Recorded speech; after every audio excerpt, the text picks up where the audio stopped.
Hello friends, current affairs की series लेकर आया हूं मैं और ये है पार्ट 8 जो कि 1 से लेकर 15 अप्रैल तक के करंट अफेयर्स को अपने अंदर समेटे हुए है। और ये बेसिकली एक्सक्लूसिव छत्तीसगढ़ की करंट अफेयर्स हैं, छत्तीसगढ़ के समसामयिक की हैं। बेस्ट ऑफ ईयर 2023 यानी कि अभी आने वाले समय में जो भी एग्ज़ाम्स होंगे उसके लिए बहुत इंपॉर्टेंट है। और ये आपका फरवरी 2024 में जो प्रीलिम्स के एग्ज़ाम होंगे CGPSC 2023 के, उसके लिए भी इंपॉर्टेंट है। इसलिए वीडियो को ज़रूर देखिए और अपने नोट्स बनाते चलिए ताकि आप लगातार करंट से अपडेटेड रहें। मेरा नाम है मनोज सिंह, यहाँ पे मेरा परिचय आप देख सकते हैं। वीडियो शुरू करने से पहले एक ही छोटा सा पार्ट मैं आपको दिखाना चाहता हूँ कि लगातार मैं करंट अफेयर्स की वीडियो डाल रहा हूँ, लेकिन पिछला वीडियो जो मैंने डाला जो पार्ट 7 था, वो पार्ट 7 पिछले सारे वीडियो की तुलना में सबसे कम देखा गया है। अब इसकी वजह क्या है ये मुझे नहीं पता। मुझे तो ऐसा लगता है कि जब भी हम कोई काम करते हैं तो हमें निरंतर आगे ही बढ़ना होता है, लेकिन जिस तरह से वीडियोस कम देखे जा रहे हैं और वो रैंकिंग में नीचे रह रहे हैं, उससे मुझे लगता है कुछ तो कमी है वीडियो में, जिसकी वजह से आप कम देख रहे हैं। तो ऐसी कुछ कमी है तो आप मुझे कमेंट बॉक्स में ज़रूर बताएं ताकि उन कमियों को दूर करके मैं आपके लिए और बेहतर करंट अफेयर्स तैयार कर सकूं, ताकि आप में से ज़्यादा लोगों को फ़ायदा मिल सके। जिन्होंने भी टेलीग्राम चैनल नहीं ज्वाइन किया, टेलीग्राम चैनल जरूर ज्वाइन कर लीजिए। यहाँ पे 10,300 से ज़्यादा एस्पिरेंट्स इस फैमिली में शामिल है, जिसे मैं प्राउड फैमिली कहता हूँ। यहाँ पे हम न्यू आइडियाज़ शेयर करते हैं और लगातार एक दूसरे की मदद करने की कोशिश करते हैं ताकि आपके एग्ज़ाम्स आने वाले समय में अच्छे हों और आप जो टारगेट अचीव किए हैं वो ज़रूर कंप्लीट हो। तो यहाँ पे सबसे पहले क्विज क्वेश्चन की बात कर लेते हैं, जो मैंने लास्ट वीडियो में आपसे पूछा था कि छत्तीसगढ़ के पहले डिजिटल रेडियो स्टेशन का नाम क्या है। कमेंट बॉक्स में आप सारे लोगों ने इसका आंसर दिया है और सभी लोगों के आंसर बिल्कुल सही हैं। तो छत्तीसगढ़ के पहले डिजिटल रेडियो स्टेशन का नाम है रेडियो संगवारी। इसे आप ऐप पे सुन सकते हैं और इससे खास बात यह है कि अगर आपके पास 2G मोबाइल नेटवर्क है तो भी ये चलेगा और छत्तीसगढ़ की लोक कला संस्कृति के बारे में आपको बेहतर बताएगा। इसीलिए इसे छत्तीसगढ़ का पहला डिजिटल रेडियो स्टेशन कहते हैं, जिसका नाम है रेडियो संगवारी। कुछ क्वेश्चन नंबर 2, राज्य के किस महाविद्यालय को छत्तीसगढ़ इंस्टीट्यूट ऑफ साइंस के रूप में विकसित करने की घोषणा की गई है। 4 ऑप्शन आपके पास हैं, आयुर्वेद महाविद्यालय, विज्ञान महाविद्यालय, छत्तीसगढ़ महाविद्यालय और छत्तीसगढ़ तकनीकी महाविद्यालय। इसका भी आंसर आप सभी लोगों ने बिल्कुल सही दिया है। इसके आंसर पर ही चलते हैं सीधे। इसका आंसर है विज्ञान महाविद्यालय। ये मैंने इसकी फ़ोटो भी लगा दी, इसको आप देख सकते हैं, जिसको हम कहते हैं GNSC, government Nagarjuna science college. इसे छत्तीसगढ़ इंस्टीट्यूट ऑफ साइंस के रूप में विकसित करने की घोषणा की गई है। तो ये क्वेश्चन आपके लिए काफ़ी इंपॉर्टेंट था। तो ये 2 कुछ क्वेश्चन पिछले वीडियो के थे जिसके आंसर आप लोगों ने कमेंट बॉक्स में दिए थे और उसके सही आंसर मैं यहाँ पे बता रहा हूँ। कुछ लोगों के गलत आंसर भी थे, वो अपने आंसर को मैच कर लेंगे। तो अब आज की वीडियो सीरीज का पहला क्वेश्चन शुरू करते हैं और इसके आंसर आप मुझे बताइए, और इसके बाद आंसर नहीं पता तो डिस्क्रिप्शन में जाके मैं तो डिटेल में बताऊँगा ही। क्वेश्चन नंबर 1 है कि छत्तीसगढ़ के बलरामपुर जिले में स्थित किस खनिज ब्लॉक का ई ऑक्शन के माध्यम से सफल आवंटन किया गया है। 2 हिंट है यहाँ पे आपके लिए। पहला तो ये कि बलरामपुर जिले में, और दूसरा ये कि एक खनिज ब्लॉक है। तो आपको बताना है कि वो कौन सा खनिज ब्लॉक है जिसका ई ऑक्शन के जरिए सफल आवंटन किया है। और एक बात और भी बता देता हूँ कि ये जो खनिज है उसका पहली बार यानी कि फर्स्ट टाइम आवंटन ई ऑक्शन से किया गया है। तो आपके अंदर अगर कोयला या फिर लोहा आ रहा है तो आपका आंसर कहीं ना कहीं गलत हो सकता है, क्योंकि इसके जो ऑक्शन है पहले भी ये ऑक्शन किए जा चुके हैं, लेकिन ये ऐसा खनिज है जिसका फर्स्ट टाइम छत्तीसगढ़ में ई ऑक्शन किया गया है। आपके पास ऑप्शन 4 हैं, A bauxite, B graphite, C कोयला और D आयरन। इन चारों में से आपको बताना है कि वो कौन सा सही है। जिसमें से 2 ऑप्शन तो मैंने आपको हिंट में ही काट दिए कि कोयला और लोहा नहीं है। अब बच गया आपके पास 2, तो आपको बताना है कि बॉक्साइट और ग्रेफाइट में से क्या सही है। अगर आप अपने ऑप्शन देख चुके हैं तो ठीक है। इस क्वेश्चन का ऑप्शन के लिए आपको छत्तीसगढ़ की जो भौगोलिक सीमा है उसको पढ़नी पड़ेगी, खनिज पढ़ने पड़ेंगे, जो उसका प्राकृतिक विभाजन है वो पढ़ना पड़ेगा, ताकि आप खनिज और मिट्टी के बारे में बहुत अच्छी तरह से पढ़ लें और आपसे क्वेश्चन न छूटे। जिसका सही आंसर है ग्रेफाइट ब्लॉक, यानी कि ग्रेफाइट की खदान को ई ऑक्शन किया गया है और ये बलरामपुर के केनापारा जो जगह है वहाँ पर स्थित है। ठीक है। इसे माँ कुदरगढ़ी स्टील्स प्राइवेट लिमिटेड नाम की एक फर्म है, इसने ई ऑक्शन के ज़रिए लिया है, 111% की बोली लगाई है। और स्टेट में पहली बार ऐसा हुआ है जब ग्रेफाइट ब्लॉक की सफलतापूर्वक ई नीलामी की गई है। इसके पहले सिर्फ ओडिशा और मध्य प्रदेश में ही ग्रेफाइट ब्लॉक का आवंटन ई नीलामी के माध्यम से किया गया है। अब आपको ये जानना है कि ग्रेफाइट से होता क्या है। तो ग्रेफाइट से रिफैक्ट्री, बैटरी, लुब्रिकेंट और क्रूसिबल निर्माण किया जाता है और ये काफ़ी महत्वपूर्ण है। और छत्तीसगढ़ के बलरामपुर में पहली बार ग्रेफाइट ब्लॉक की ई ऑक्शन की गई है। तो क्वेश्चन इंपॉर्टेंट है, इसे ज़रूर से नोट कर लीजिएगा। बढ़ते हैं अगले क्वेश्चन की तरफ। Question number 2, Chhattisgarh high court के मुख्य न्यायाधीश कौन हैं? हाल ही में छत्तीसगढ़ के चीफ जस्टिस चेंज हुए हैं, आपको पता है, तो आपको बताना है कि उनका नाम क्या है। यहाँ पे पहला ऑप्शन है जस्टिस अरूप कुमार गोस्वामी, जस्टिस रमेश सिन्हा, जस्टिस प्रशांत अग्रवाल या जस्टिस गौतम भादुड़ी। आपको बताना है कि कौन वो छत्तीसगढ़ के हाई कोर्ट के मुख्य न्यायाधीश हैं। सही ऑप्शन आप कमेंट बॉक्स में लिख के बताइए। ऑप्शन अच्छा आपको पता है तो बहुत अच्छी बात है, नहीं तो हम डिटेल में चलते हैं। ये हैं जस्टिस श्री रमेश सिन्हा। जस्टिस श्री रमेश सिन्हा ने छत्तीसगढ़ हाई कोर्ट के नए चीफ जस्टिस के रूप में पदभार संभाला है और उन्हें छत्तीसगढ़ के राज्यपाल ने शपथ दिलाया है। ये शपथ राजभवन के दरबार हॉल में दिलाई गई थी। ठीक है, ये जो रमेश सिन्हा है, इसके पहले ये इलाहाबाद हाई कोर्ट में न्यायाधीश के पद पर कार्यरत थे और हमारे राज्यपाल हैं श्री हरिचंदन जी, जिन्होंने मुख्य न्यायाधीश श्री रमेश सिन्हा को राष्ट्रपति द्वारा जारी मूल वारंट की प्रति सौंपी। जब भी कोई चीफ जस्टिस आके ज्वाइन करता है तो राज्यपाल राष्ट्रपति द्वारा जारी मूल वारंट की कॉपी उनको सौंपते हैं। तो justice Ramesh Sinha Chhattisgarh high court के चीफ जस्टिस हैं। अब यहाँ पे एक और क्वेश्चन है, आपको ये बताना है कि छत्तीसगढ़ हाई कोर्ट के chief justice justice Ramesh Sinha किस क्रम के मुख्य न्यायाधीश हैं।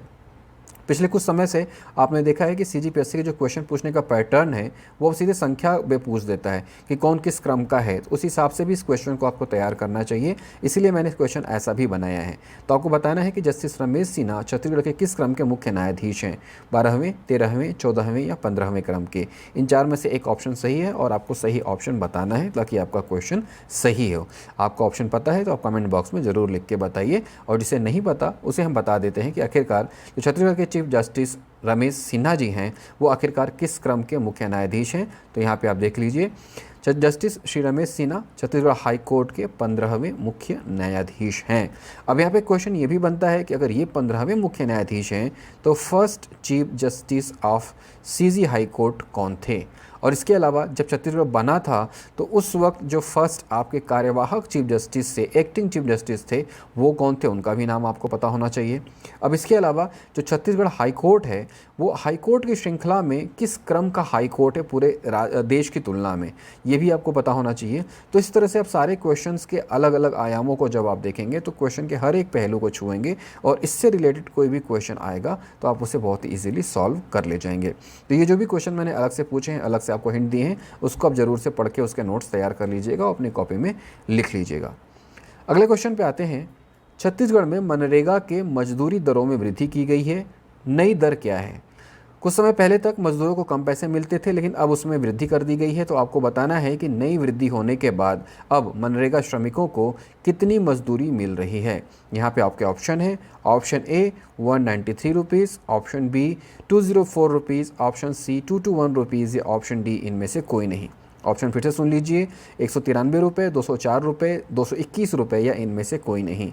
ये जो दरें हैं ये बढ़ी हुई दरें हैं। मनरेगा के मजदूरी दरों में वृद्धि की गई है, नई दर क्या है। इसका मतलब ये है कि अब मनरेगा के मजदूरों को कितनी मजदूरी मिलेगी। ठीक है, तो इन चारों में से एक ऑप्शन सही है, आपको बताना है कि कौन सा ऑप्शन सही है।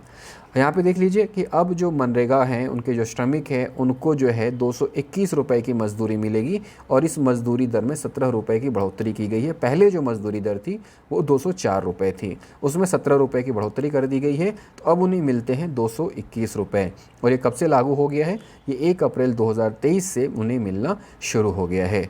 तो इस तरह के क्वेश्चंस इंपॉर्टेंट होते हैं क्योंकि मनरेगा में छत्तीसगढ़ लगातार बेहतर परफॉर्मेंस कर रहा है, रोजगार देने में नंबर 1 है पूरे स्टेट में। तो उस हिसाब से मनरेगा में क्या कुछ परिवर्तन हो रहे हैं राज्य में उसको देखना जरूरी है। इसी तरह से करंट में क्या कुछ चल रहा है उससे रिलेटेड चीज़ों को जब आप देखेंगे तो आपका करंट तैयार होता चला जाएगा।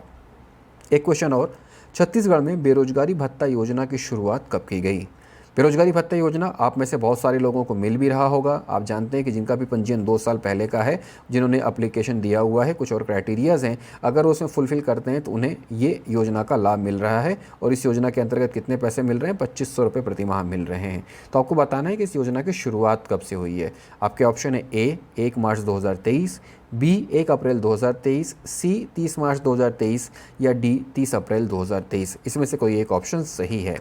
ठीक है, आपको बताना है कि कब से ये शुरू हुई है। बहुत ही महत्वपूर्ण योजना है, जो बेरोजगार युवक हैं उनके लिए काफ़ी फ़ायदेमंद साबित हो रहा है। वो इससे अपनी किताबें खरीद पा रहे हैं, वो इससे अपनी ज़रूरत की चीज़ें ले पा रहे हैं, कहीं आना जाना हो रहा है तो वो कर पा रहे हैं, ताकि उन्हें जल्दी से रोज़गार मिल सके। इस योजना की शुरुआत की गई थी 1 अप्रैल 2023 को, और इसकी शुरुआत किसने की थी? छत्तीसगढ़ के मुख्यमंत्री भूपेश बघेल ने। 1 अप्रैल 2023 से बेरोजगारी भत्ता योजना, ठीक है। और ये कहाँ से शुरू हुई थी? उन्होंने अपने निवास कार्यालय से इस योजना की शुरुआत की थी, और पहले ही दिन 4 ऐसे लोग थे जो बेरोजगारी भत्ता के लिए पात्र पाए गए थे। उनको मुख्यमंत्री ने अपने हाथों से बेरोजगारी भत्ता का प्रमाण पत्र सौंपा था। इसके अंतर्गत जो हितग्राही हैं उनको 2500 रुपये प्रतिमाह उनके बैंक खातों में दिया जाएगा, और इस बेरोजगारी भत्ते के साथ साथ उन्हें कौशल विकास का प्रशिक्षण भी दिया जाएगा, ताकि जल्दी ही वो स्किल्ड होकर कहीं अपने लिए जॉब खोज सकें। तो ये योजना इंपॉर्टेंट है, कब से लागू हुई है वो भी देख लीजिएगा। मेंस में आने की भी इसकी संभावनाएं हैं, क्योंकि इससे रिलेटेड क्वेश्चंस मेंस के हिसाब से 2 नंबर 4 नंबर में आ सकते हैं, और 8 नंबर में भी आ सकता है कि क्या प्रावधान है और कौन से लोग इसके लिए पात्र होंगे और कौन से लोग पात्र नहीं होंगे। हाल ही में मुख्यमंत्री ने एक जगह का दौरा किया था और वहाँ के खद्दी पर्व में वो शामिल हुए थे।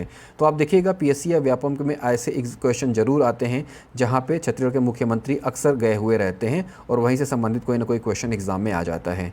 तो ये एक बहुत ही फेमस पर्व है। सरहुल के बारे में आप लोगों ने नाम सुना हुआ है। यहाँ मुख्यमंत्री गए थे, उन्होंने पूजा पाठ की है, उससे ही रिलेटेड ये क्वेश्चन है जिसका आंसर आपको देना है।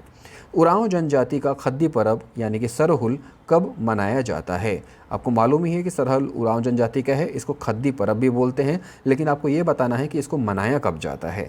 आपका ऑप्शन है ए चैत पूर्णिमा, ऑप्शन बी भादो पूर्णिमा, ऑप्शन सी चैत अमावस्या, या ऑप्शन डी भादो अमावस्या। इसमें से एक ऑप्शन सही है। आपको बताना है कि खद्दी पर्व यानी कि सरहुल कब मनाया जाता है। आपको सही आंसर पता है तो कमेंट बॉक्स में बताइए, नहीं तो हम चलते हैं इसके डिस्कशन की तरफ और जानते हैं कि आखिरकार इस क्वेश्चन का सही आंसर क्या है। लेकिन उसके पहले उरांव जनजाति के बारे में बहुत अच्छे तरीके से पढ़ लीजिएगा। खद्दी पर्व यानी सरहुल के बारे में बहुत अच्छे से पढ़ लीजिएगा। सरहुल पर्व भी मेंस में आता है, उरांव जनजाति के बारे में भी अलग से मेंस में पूछता है। तो ये ऐसा क्वेश्चन है जिसमें 2, 4, 8 नंबर के क्वेश्चन आसानी से एग्जाम में आ सकते हैं मेंस में।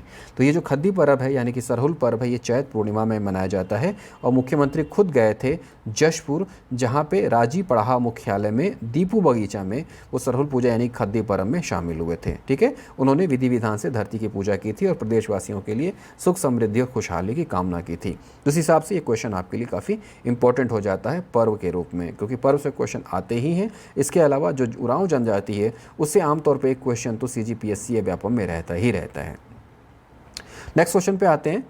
छत्तीसगढ़ सरकार ने महिलाओं की कार्यकुशलता को बढ़ावा देने के उद्देश्य से महिला उद्यमिता नीति लागू की है। इसका समय काल क्या है? ठीक है, राज्य सरकार ने महिला उद्यमिता नीति लागू की है। आपको बताना है कि ये जो महिला उद्यमिता नीति है इसका समय काल क्या है, यानी कि ये कब से कब तक के लिए बनाई गई है। यहाँ पे आपके ऑप्शन है, ऑप्शन ए 2021 से 2026, ऑप्शन बी 2022 से 2027, ऑप्शन सी 2023 से 2028, या डी इनमें से कोई नहीं। ये 4 ऑप्शन में से एक ऑप्शन सही है। सही ऑप्शन चुनिए और बताइए कि आखिरकार राज्य महिला उद्यमिता नीति का सही समय क्या है, क्योंकि महिलाओं की कार्यकुशलता को बढ़ावा देने के लिए राज्य सरकार ने हाल ही में इसे लागू किया है। तो हम चलते हैं इसके आंसर की तरफ और देखते हैं आखिरकार इसका आंसर क्या है। यहाँ पे आप इसका डिटेल देख लीजिए ताकि आपके मेंस के लिए इंपॉर्टेंट रहे, और शॉर्टकट में आप वनडे के लिए और प्रीलिम्स के लिए तो इसे तैयार कर ही रहे हैं। तो राज्य महिला उद्यमिता नीति 2023 से 28, ये इसका सही आंसर है कि वर्ष 2023 से 2028 के लिए ये बनाई गई है। क्यों बनाई गई है? क्योंकि छत्तीसगढ़ सरकार हर क्षेत्र में महिलाओं की भागीदारी सुनिश्चित करने के लिए नई योजनाओं के निर्माण के साथ ही उन्हें प्रोत्साहन भी दे रही है। राज्य सरकार ने महिलाओं की कार्यकुशलता को एक नई पहचान देने और उन्हें उद्यम से जोड़ने के लिए राज्य उद्यमिता नीति 2023 से 28 लागू की है। इस नीति के तहत महिलाओं को उद्योग स्थापित करने के लिए वित्तीय सहायता देने का प्रावधान दिया गया है, और इसके अलावा वो महिलाएं जो स्टार्टअप स्थापित करना चाहती हैं उन्हें भी प्रोत्साहन करने के लिए यहाँ पे अलग से नीति बनाई है। तो स्टार्टअप के लिए और उसके अलावा उद्योग स्थापित करने के लिए, उस उद्योगों में अलग अलग रूप हो सकते हैं, छोटे या बड़े, उनके लिए अलग अलग प्रावधान है। तो राज्य महिला उद्यमिता नीति को आप अच्छे से देख लीजिएगा। छत्तीसगढ़ की जो अर्थव्यवस्था है मेंस का पेपर 5, इसके लिए ये काफ़ी इंपॉर्टेंट है और ये क्वेश्चन आने की संभावना रखता है। और इसके अलावा वनडे एग्जाम में या प्रीलिम्स में इस तरह के क्वेश्चन भी आ सकते हैं। तो इसे नोट डाउन कर लीजिएगा और अच्छे से रिवीजन कर लीजिएगा ताकि आपका ये क्वेश्चन अगर एग्जाम में आए तो आपसे न छूटे। आगे बढ़ते हैं। केंद्रीय गृह मंत्री ट्रॉफी सम्मान 2021-22 के लिए किस पुलिस ट्रेनिंग स्कूल का चयन किया गया है? यहाँ पे क्वेश्चन है, एक ट्रॉफी मिलती है केंद्रीय गृह मंत्री ट्रॉफी, ये केंद्र सरकार द्वारा सम्मान दिया जाता है उसको, जहाँ पे पुलिस ट्रेनिंग स्कूल जो है अच्छा हो। तो केंद्रीय गृह मंत्री ट्रॉफी सम्मान 2021-22 के लिए छत्तीसगढ़ के किस पुलिस ट्रेनिंग स्कूल का चयन किया गया है? आपको बताना है इसका आंसर। यहाँ पे आपके ऑप्शन है, A PTS Mainpat, B PTS Kanker, C PTS Bastar या डी पीटीएस माना। ये चारों पुलिस ट्रेनिंग स्कूल हैं और आपको बताना है कि इसमें से कौन से पुलिस ट्रेनिंग स्कूल को केंद्रीय गृह मंत्री ट्रॉफी सम्मान 2021-22 से सम्मानित किया गया है। काफ़ी इंपॉर्टेंट क्वेश्चन है और एग्ज़ाम में आने की संभावना रखता है और इस क्वेश्चन का आंसर आपको पता होना चाहिए कि आखिरकार वो कौन सा पीटीएस है जिसे केंद्रीय गृह मंत्री ट्रॉफी सम्मान 2021-22 दिया गया है। तो यहाँ पे आपका ऑप्शन है, देख लेते हैं, और आंसर ये है आपका पुलिस ट्रेनिंग स्कूल यानी कि पुलिस ट्रेनिंग सेंटर माना। केंद्रीय गृह मंत्री ट्रॉफी के सम्मान के लिए पुलिस ट्रेनिंग स्कूल माना का चयन किया गया है। केंद्रीय गृह मंत्रालय नई दिल्ली द्वारा जारी पत्र के अनुसार सत्र अवधि 2021-22 के लिए बेस्ट ट्रेनिंग संस्थान हेतु राज्य के पुलिस ट्रेनिंग स्कूल माना को केंद्रीय गृह मंत्री ट्रॉफी के सम्मान के लिए चयन किया गया है। ठीक है, वर्ष 2021-22 के लिए बेस्ट ट्रेनिंग संस्थान के लिए राज्य के पुलिस ट्रेनिंग स्कूल माना को केंद्रीय गृह मंत्री ट्रॉफी के सम्मान के लिए चयन किया गया है। तो ये है आपका सही आंसर, पीटीएस माना। किस चीज़ के लिए? केंद्रीय गृह मंत्री ट्रॉफी के लिए। कौन देता है? केंद्रीय गृह मंत्रालय नई दिल्ली के द्वारा। तो इसका आंसर आप नोट डाउन कर लीजिएगा और नोट्स ज़रूर बनाते चलिए, क्योंकि जितना ज़्यादा आप नोट्स बनाएंगे, जितना ज़्यादा आप रिवीजन करेंगे, उतना ही ज़्यादा आपको फ़ायदा होगा। नेक्स्ट क्वेश्चन देखिए, मुख्यमंत्री भूपेश बघेल जगदलपुर में आयोजित भरोसे का सम्मेलन कार्यक्रम में शामिल हुए थे। यह कब आयोजित किया गया था? यहाँ पे देखिए, जगदलपुर एक हिंट है और एक कार्यक्रम का हिंट है भरोसे का सम्मेलन। आपको बताना है कि आयोजित कब किया गया था। अब इस तरह के क्वेश्चन मैं क्यों ले रहा हूँ? इस तरह के क्वेश्चन मैं इसलिए ले रहा हूँ कि लास्ट ईयर का जब पीएससी का पेपर आप देखेंगे तो उसमें आप देखिएगा कि भेंट मुलाकात कार्यक्रम पिछले वर्ष सीएम सर ने की थी और उसमें भेंट मुलाकात कार्यक्रम के बारे में ही क्वेश्चन पूछ दिया था कि वो राजनांदगांव कब गए थे भेंट मुलाकात में। तो उसी से संबंधित इस तरह के क्वेश्चंस भी अब आने की संभावना रखते हैं और ये क्वेश्चन जो है, ये कार्यक्रम जो है काफ़ी बड़ा था और ये जगदलपुर में आयोजित हुआ था। यहाँ पे बहुत बड़े लोग आए थे, तो इस हिसाब से इससे क्वेश्चन आने की भी संभावनाएं बनती हैं, इसलिए क्वेश्चन मैंने इसमें शामिल किया गया है। आपको इसका आंसर बताना है कि जगदलपुर में जब भरोसे का सम्मेलन कार्यक्रम आयोजित किया गया था तो यह कब आयोजित किया गया था। कि आपके ऑप्शन है, ए 10 अप्रैल 2023, 11 अप्रैल 2023, सी 12 अप्रैल 2023 या डी 13 अप्रैल 2023। इन चारों में से एक ऑप्शन सही है, आपको बताना है कि सही ऑप्शन क्या है। भरोसे का सम्मेलन कहाँ आयोजित हुआ था? जगदलपुर में आयोजित हुआ था। अब क्वेश्चन में भी कई सारे कंटेंट छुपे होते हैं, उसको भी आपको समझ में आना चाहिए, उसको भी आपको जानकारी में रखना चाहिए। फिलहाल तो ये देख लीजिए कि भरोसे का सम्मेलन का सही जो डेट है वो है 13 अप्रैल 2023। ठीक है, मुख्यमंत्री श्री भूपेश बघेल 13 अप्रैल को जगदलपुर के कहाँ पर? लाल बाग मैदान में आयोजित भरोसे का सम्मेलन में शामिल हुए थे और इसी दौरान मुख्यमंत्री श्री बघेल ने आदिवासी परब सम्मान निधि योजना का शुभारंभ भी किया था। तो पहला तो ये जगदलपुर में आयोजित हुआ था, दूसरा कार्यक्रम का क्या नाम था? भरोसे का सम्मेलन, तीसरा वो डेट कौन सी थी? 13 अप्रैल 2023। ये सारी चीज़ों को आपको याद रखना है। और लाल बाग मैदान में, लाल बाग मैदान क्यों फेमस है?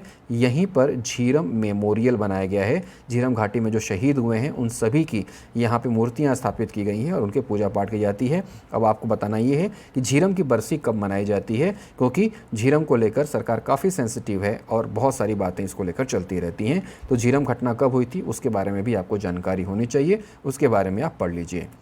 अब वीडियो के लास्ट में, जैसा कि हम हमेशा 2 क्विज क्वेश्चन आपके सामने रखते हैं जिसका आंसर आपको बताना होता है, तो यहाँ पे है आपका क्विज क्वेश्चन नंबर 1 कि छत्तीसगढ़ के कॉलेजों में एडमिशन लेने के लिए उम्र सीमा कितने वर्ष तय की गई है। क्वेश्चन का मतलब ये है कि छत्तीसगढ़ में जितने भी कॉलेज हैं वहाँ पे अगर आपको किसी कोर्स में एडमिशन लेना है तो पढ़ने की एक निश्चित उम्र होती है। इस उम्र तक ही आप एडमिशन ले सकते हैं और वो उम्र ख़त्म हो जाने के बाद रेगुलर आप पढ़ाई नहीं कर सकते हैं। तो आपको बताना है कि छत्तीसगढ़ के कॉलेजों में एडमिशन लेने के लिए उम्र सीमा कितने वर्ष तय की गई है। ए 21 वर्ष, बी 25 वर्ष, सी 30 वर्ष या डी उम्र की कोई बंधन सीमा नहीं है, कभी भी पढ़ सकते हैं। तो ये 4 ऑप्शन आपके हैं, आपको बताना है कि सही आंसर क्या है। कमेंट बॉक्स में आप मुझे लिख के बताइएगा क्विज क्वेश्चन नंबर 1 का आंसर। और ये क्विज क्वेश्चन नंबर 2 जिसका आंसर आपको बताना है कि मुख्यमंत्री आदिवासी परब सम्मान निधि योजना का शुभारंभ कब से किया गया था। थोड़ी देर पहले ही मैंने इसके बारे में आपको जानकारी दी है, अगर आपको याद है तो बिना पीछे देखिए या बिना वीडियो को रिवाइज किए इसका सही आंसर आप कमेंट बॉक्स में लिख के बताइए। आपके ऑप्शन है ए 10 अप्रैल 2023, बी 11 अप्रैल 2023, सी 12 अप्रैल 2023 या डी 13 अप्रैल 2023। इनमें से कोई एक ऑप्शन सही है कि आपको बताना है कि आखिरकार सही ऑप्शन कौन सा है। तो इस तरह से ये जो कंटेंट था 1 अप्रैल 2023 से 15 अप्रैल 2023 था, जो कि हमारा करंट अफेयर्स का इस वर्ष का 8वां पार्ट है। अगर आपने पिछले पार्ट्स नहीं देखे हैं तो ज़रूर देख लीजिए, क्योंकि तभी आपके साल भर के करंट अफेयर्स तैयार हो पाएंगे। और जिन्होंने भी टेलीग्राम चैनल ज्वाइन नहीं किया वो टेलीग्राम चैनल ज्वाइन कर लें, क्योंकि हर वीडियो या हर कंटेंट या हर लिंक का शेयर आपको यहाँ पर मिल जाएगा। यहाँ पर प्राउड फैमिली है हमारी 10,300 से ज़्यादा एस्पिरेंट्स की, जो लगातार अपडेटेड रहते हैं कि क्या कुछ हो रहा है छत्तीसगढ़ की गवर्नमेंट वैकेंसीज़ को लेकर, और लगातार वो अपडेटेड रहते हैं ताकि उन्हें अपने टारगेट को हासिल करने में जल्दी सफलता मिल जाए। तो ये 8वां पार्ट भी इस तरह से ख़त्म हुआ। उम्मीद करता हूँ कि वीडियो आपको पसंद आएगा, लेकिन यही है कि जैसे जैसे वीडियो अपलोड होते जा रहे हैं उनके व्यूवर्स कम होते जा रहे हैं। तो अगर वीडियो में कोई कमी हो तो उसके बारे में मुझे कमेंट करके ज़रूर बताइएगा, ताकि और इम्प्रूवमेंट हो सकें और अच्छी कंटेंट क्वालिटी आपको मिल सके। उम्मीद करता हूँ आप ऐसे ही मन लगाकर पढ़ते रहेंगे और अपने लक्ष्य पर आगे बढ़ते रहेंगे। फिर मिलेंगे। जय हिंद।